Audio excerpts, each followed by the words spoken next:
Hey everybody, how's it going today? Hopefully you're doing good. Welcome back. Some more tips, tricks, hacks, whatever you want to call it. Today we're going to be talking a little bit more about starting seeds. This time of year we're getting 70-degree temperatures. Spring's just around the corner.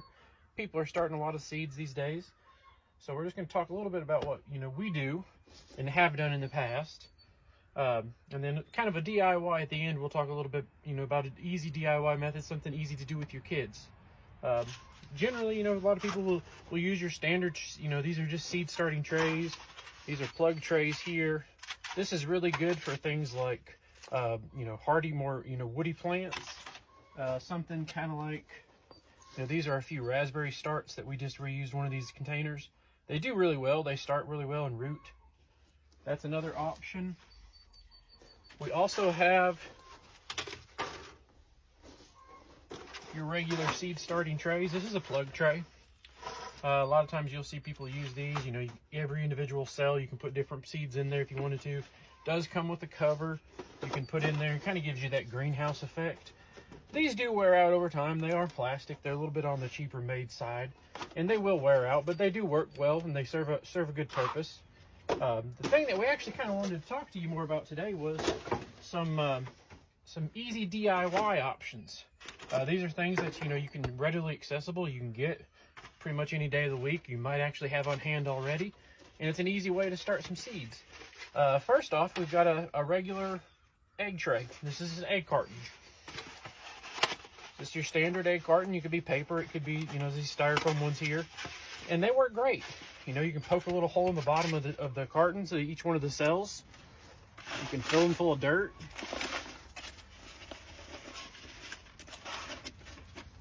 And that's a quick, easy option. Water it in, start your, put your seeds in here, and they start really well. You don't have wasted pots or anything like that. And if you are using the paper ones, you can actually cut these cells out and plant the whole paper ones as well. They will degrade over time. That's just one option. Again, this is something that most people have on hand, especially if you have chickens or you sell eggs. You'll have plenty of extra egg cartons. And again, this is something easy you can do with your kids. The one that's kind of my personal favorite is this is a cupcake tray. So if you're at the supermarket, and this is good for anybody really, because everybody likes cupcakes, and bring home some cupcakes, eat them with your family, and then you've got a cupcake tray you can start some seeds in. And these work really, really well because they're essentially like a little greenhouse. So what we do here is we just fill it up with some compost, and this is the same compost we talked about earlier. It's not sifted or anything like that. Again, poke your holes in the bottom.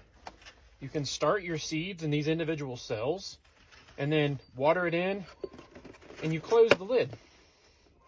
And what this is essentially, that is just like a greenhouse.